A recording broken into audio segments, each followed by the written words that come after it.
Bienvenue sur la chaîne, je vous remercie de me retrouver pour ce tirage. C'est la nuit du week-end et je vais vous proposer d'aller regarder qu'est-ce qui pourrait être les jolies surprises qui vous attendent ce week-end. Il peut s'agir aussi de challenge parce qu'en fin de compte, on ne sait jamais ce que peut révéler une circonstance ou une situation qui est un peu déstabilisante. La perle qui se cache dans l'huître, par exemple. Et certaines fleurs, dont, comme la rose et ses épines. Et donc, on va aller regarder ce qui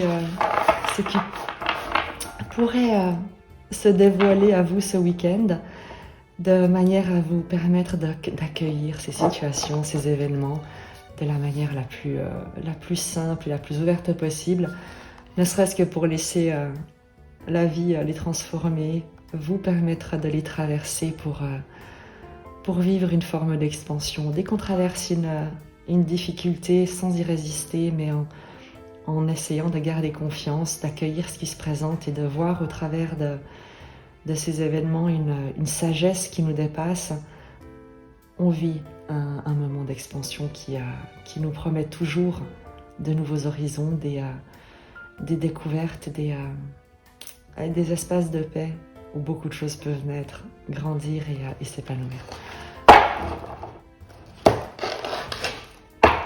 Je te propose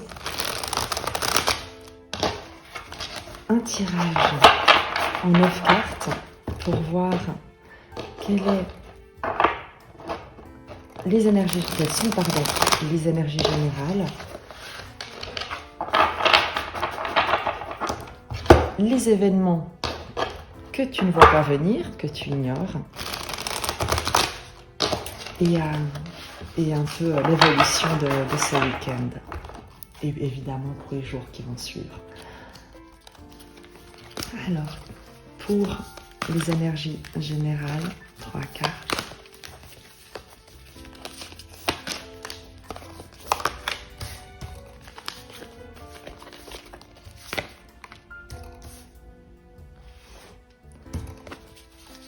Pour les événements que tu ne vois pas venir pour le moment et qu'on souhaite tout de même te dévoiler pour que tu puisses les identifier et t'ouvrir à leur enseignement, à ce qu'elles ont à partager et à l'évolution.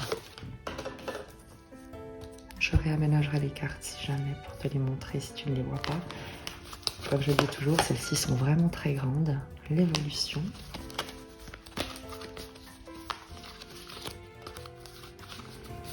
Et on prendra un conseil, une carte conseil. Ce sera celle-ci. Voilà. Et je te propose de découvrir tout de suite le tirage. Sur la situation de départ, les amoureux, la reine de denier et le pape. Alors, il y a, tu le ressens, tu le vois pour ce week-end, des énergies de communion, de coopération, de douceur, d'engagement, de sagesse, de protection, de bienveillance. Les amoureux, plus que la carte du couple, pour les énergies du week-end et de la situation de départ qui est la tienne, il y a l'idée de faire un choix, l'idée de prendre une décision, de choisir ce qui est bon pour toi, avec beaucoup de sagesse. La reine de denier, c'est celle qui prend soin d'elle, prend soin de son environnement, et avec le pape, il y a vraiment une idée de recul et surtout de partager cette sagesse et cette sécurité intérieure avec ton environnement, de te sentir véritablement porté par tes choix en fin de compte. L'amoureux ici ne nous parle pas d'hésitation ou de doute avec la reine de denier, mais d'être certaine de tes choix et de la sagesse avec laquelle tu les fais. Il y a l'idée d'une grande paix intérieure, d'une grande maîtrise, d'une douce acceptation des choses et des gens, des rythmes et de ce qui est à apprendre et à recevoir. Donc il y a vraiment pour ce week-end et pour toi une énergie de grande douceur envers toi-même, de grande sagesse, de grand apaisement. Et on va voir si par hasard cette grande sagesse et cette grande paix va peut-être être un peu déstabilisée ou pas. Sur ce que tu ne vois pas venir, le 6 d'épée qui nous parle de lâcher prise, de paix, de sérénité, de quitter des environnements qui sont toxiques en fin de compte, qui ne te parlent pas. Et c'est fantastique. En tout cas, le challenge de ce week-end, ou que tu vas pouvoir, qui vient vers toi, c'est qu'il y a un éloignement qui est très très heureux, qui est très inspiré. Il y a, avec le 9 de denier, une idée d'indépendance, d'autonomie, d'être complètement à même de se réaliser, de réaliser ses projets, avec un roi de bâton qui te parle d'entrepreneuriat, de chef d'entreprise, de passion. Peut-être que ce que tu ne vois pas venir, c'est que tu te diriges sans le savoir, grâce à cette sagesse et le choix que tu fais de préserver ta paix, ta sérénité, ton bien-être, le calme que tu as su créer et construire en toi et autour de toi.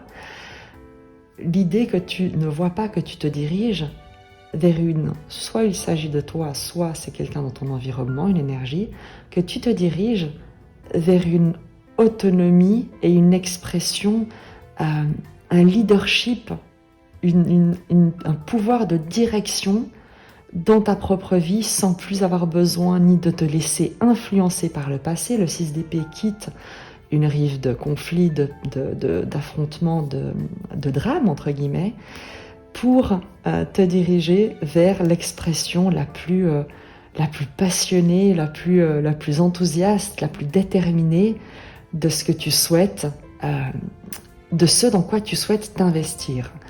Il y a également la possibilité que tu ne vois pas que tu te diriges en étant parfaitement indépendante, autonome, prête à recevoir tout ce que la vie a à te proposer comme situation, comme expérience, comme territoire sur lesquels t'exprimer, que tu es sur le point de croiser la route d'un roi de bâton. Donc une énergie qui peut être masculine ou féminine, mais qui est charismatique, vibrante, quelque chose de très magnétique avec le roi de bâton, quelque chose de très enflammé, de très passionné. Donc peut-être que tu te diriges vers une rencontre. Et en tout cas, moi, ce que je te souhaite en premier lieu, j'espère que tu te diriges vers la rencontre avec ton feu intérieur, avec ta propre passion, avec ton propre charisme que tu peux faire rayonner d'une manière tout à fait indépendante et autonome sans avoir besoin de quoi que ce soit de plus pour être l'être magnifique que tu es. L'évolution par rapport à ce week-end et ses énergies. Le mat, un saut dans l'inconnu, un nouveau départ, une nouvelle aventure. La reine de bâton. Tu as le roi de bâton, tu as la reine de bâton. Et le 3 de denier. Là où tu te diriges, moi j'ai l'impression qu'il y a une rencontre. Une énergie de roi de bâton qui te parvient par rapport à un projet, par rapport à un événement, par rapport à une situation où tu te sens parfaitement indépendant et autonome. Et là où tu te diriges, c'est que tu acceptes de te lancer dans une collaboration avec le 3 de denier, une construction, la reine de bâton nous parle de charisme, d'être capable de rayonner beaucoup de passion. C'est une énergie déterminée, charismatique. Là où le roi de bâton va être très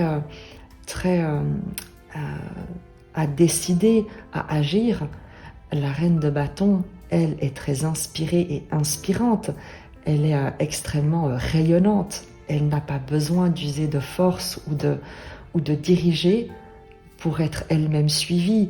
Elle nourrit des idées créatives, elle planifie des actions. Donc il y a vraiment ici, avec ce week-end, l'idée comme non pas d'un basculement déstabilisant, parce que c'est quelque chose que tu es prêt à recevoir grâce à la sagesse qui est ton fondement, grâce à cet accueil que tu as des événements, des situations et la confiance que tu as en toi et en ton environnement. Et cette idée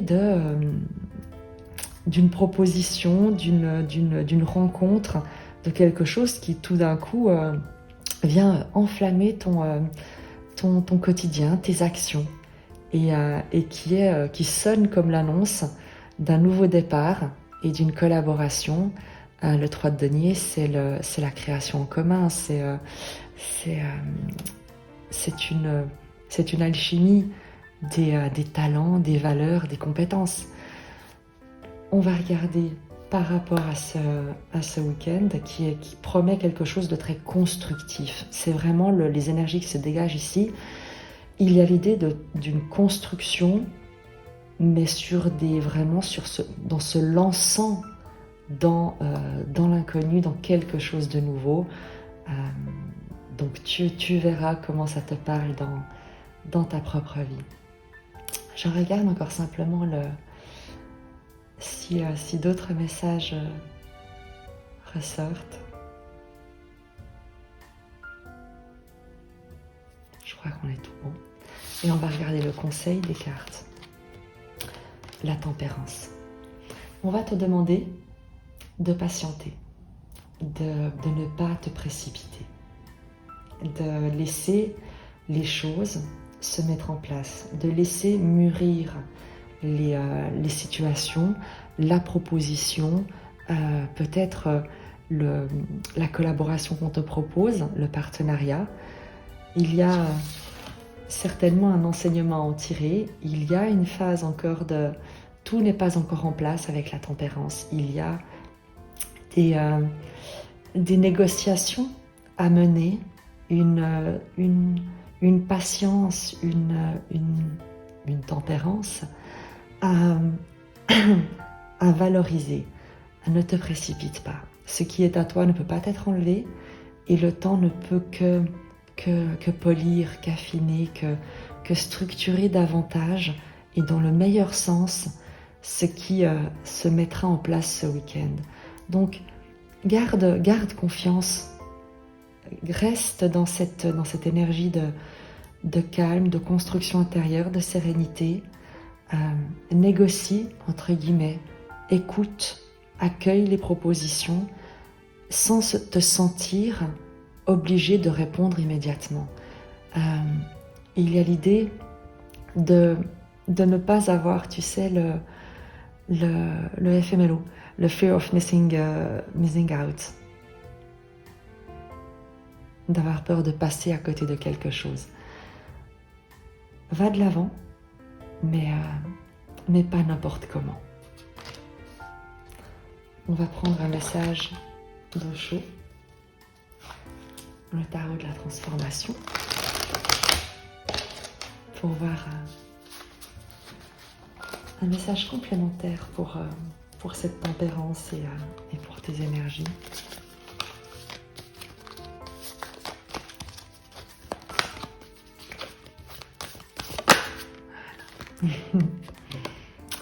Le jeu.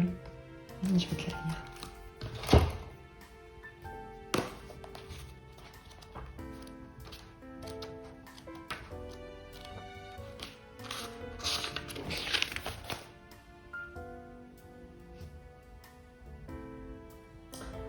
Le jeu, le défi posé par Krishna à Arjuna. Votre mental est continuellement en train de jouer, et tout cela n'est qu'un rêve dans un théâtre vide. Tandis que vous méditez, portez votre regard sur ce mental qui ne fait que s'amuser, pareil aux enfants débordants d'énergie, qui s'amusent et courent partout, c'est tout. Les pensées surgissent et gambadent, ce n'est qu'un jeu, ne les prenez pas au sérieux. Même quand une mauvaise pensée se présente, ne culpabilisez pas. Ou c'est au contraire une pensée très noble, une très belle pensée, vous voulez servir l'humanité, transformer le monde entier et emmener le paradis sur terre, n'en nourrissez pas votre ego, ne pensez pas que vous êtes devenu formidable. Ce n'est qu'une des facettes du jeu du mental. Parfois il s'élève, parfois il tombe, il déborde simplement d'énergie et prend toutes sortes de formes et d'apparences. Introduisez la dimension du jeu dans tous les aspects de votre vie. Quelle que soit votre action, soyez si totalement impliqué que le résultat n'ait pas d'importance. Le résultat viendra, c'est normal, mais il n'est pas présent dans votre esprit. Vous jouez, vous vous faites plaisir. C'est ce que veut dire Krishna lors de la Mahabharata, la grande guerre rapportée par l'Ajita, quand il dit à son disciple Arjuna de laisser le futur entre les mains du divin. Le résultat de vos actions est entre les mains du divin, et vous contentez-vous d'être dans l'action elle-même. Ce simple agir devient un jeu. C'est ce qu'Arjuna a du mal à comprendre. Car, dit-il, si ce n'est qu'un jeu, alors pourquoi tuer? Pourquoi combattre? Mais la vie entière, dit Krishna, n'est qu'un jeu. Vous ne trouverez jamais quelqu'un de moins sérieux. Toute sa vie est un jeu, un amusement, une pièce de théâtre. Il aime tout, mais sans rien prendre au sérieux. Il l'aime intensément, mais sans s'inquiéter du résultat. Ce n'est pas le résultat qui est essentiel. C'est difficile pour Arjuna de comprendre Krishna parce que Arjuna calcule, il pense en termes de résultat final. Il dit au début de l'Ajita, tout cela semble absurde. Des deux côtés se tiennent ma famille, mes proches, mes amis, prêts à se battre. Quel que soit le vainqueur, ce sera une grande perte, car ma famille, mes proches, mes amis seront anéantis. Même si je suis vainqueur, ça ne vaudra pas la peine, car à qui vais-je montrer ma victoire? Les victoires ont un sens lorsque les parents, la famille, les amis s'en réjouissent. Mais il n'y aura plus personne, la victoire aura lieu parmi des cadavres. Qui l'appréciera? Qui dira, Arjuna, tu as réalisé une action éclatante? Alors, vainqueur ou vaincu, tout cela est absurde, n'a aucun sens. Il veut renoncer, il est mortellement sérieux comme quiconque vivant dans le calcul. Le texte de l'Ajita est unique, rien n'est plus sérieux que la guerre. On ne s'en amuse pas, parce que des vies sont en jeu, des millions de vies. Ce n'est pas un jeu, mais Krishna maintient que, même dans ce cas, vous devez garder l'esprit du jeu. Vous ne devez pas penser au résultat final, mais rester simplement dans le moment présent. Ne soyez qu'un guerrier, jouez au guerrier. Ne vous inquiétez pas du résultat, car le résultat est entre les mains du divin. Et ce n'est même pas important que le résultat soit ou non entre les mains du divin. L'essentiel, qu'il n'a pas à être entre vos mains. Que ce n'est pas à vous d'emporter la responsabilité. Si le résultat doit dépendre de vous, alors votre vie ne peut pas devenir méditative. Et tu vois, peut-être que dans ce qui va t'être proposé, il y a une décision que tu crois être capitale, dans laquelle tu crois devoir t'investir corps et âme pour toi-même et par toi-même. Et l'évolution, avec le conseil de la tempérance, de garder ton calme, de prendre du recul, de ne pas tout prendre aussi au sérieux et de plutôt prendre du recul, va te demander de laisser avec le mat les choses aller selon ce qu'elles doivent être, et toi de rester dans un état d'inspiration pour créer et non pas pour imposer. Il y a quelque chose de l'ordre de ne pas forcer les choses ou les gens, de ne pas te laisser forcer par des énergies très déterminées, pour plutôt toi te poser dans ta sagesse, dans ton rayonnement, dans ton charisme, et observer ce dans quoi tu souhaites t'investir, ce qui mérite que tu y consacres du temps, de la créativité, ou ce qui au contraire doit te laisser dans l'indifférence. J'espère que ce message te parlera, tu me tiendras au courant après ce week-end. Moi je t'embrasse très fort.